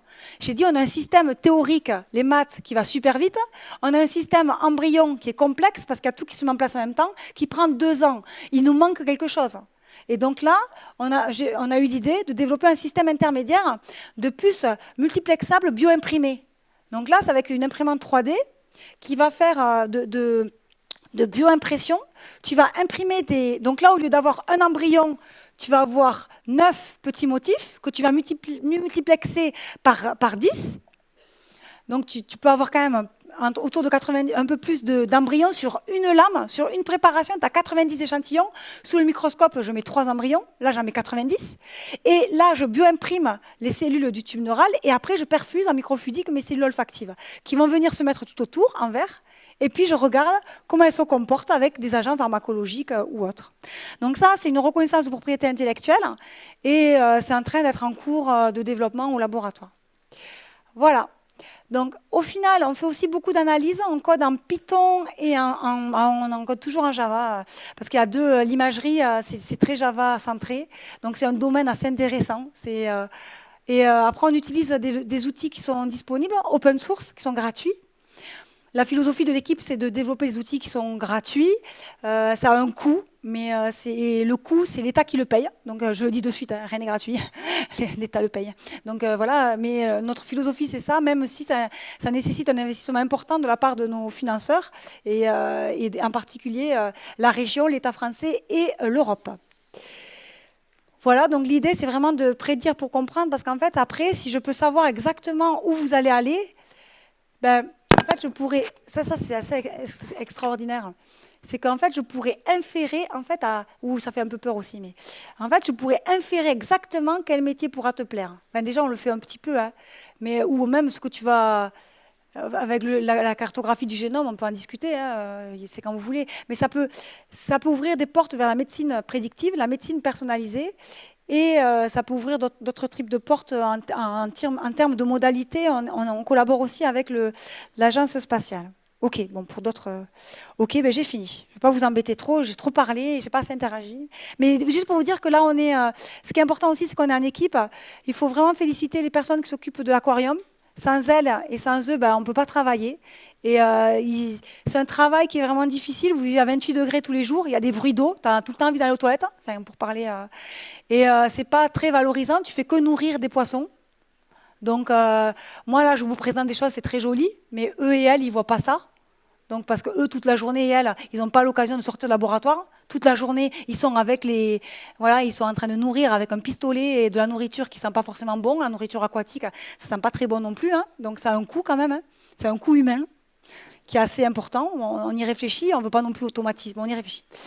Il y a l'analyse d'images, il y a de la morphométrie et de la collaboration avec donc David qui est au laboratoire maintenant, qui a rejoint l'équipe, et Gaël, et puis Laurent et puis international avec New York. On fait, je vous l'ai pas dit, mais la science c'est aussi beaucoup d'interactions. Si vous aimez les voyages, dans l'année je fais à peu près 2 voyages à l'étranger, donc soit dans un pays anglo-saxon, soit dans un pays européen.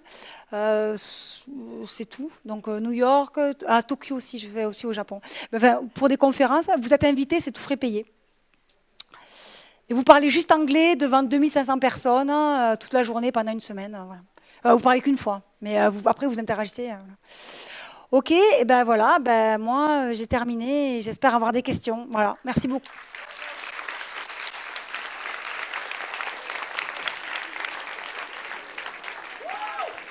Alors, qui a des questions?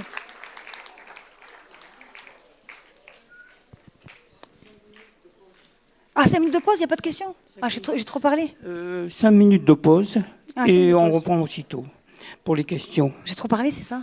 Non, Un peu. Hein. Non. Ah, du café, c'est bien, j'en ai besoin. Et après, ils vont interagir un peu. Ils reviennent, d'accord. Ah oui, parce qu'il faut... ok, revenez. Ils vont prendre un café, eux?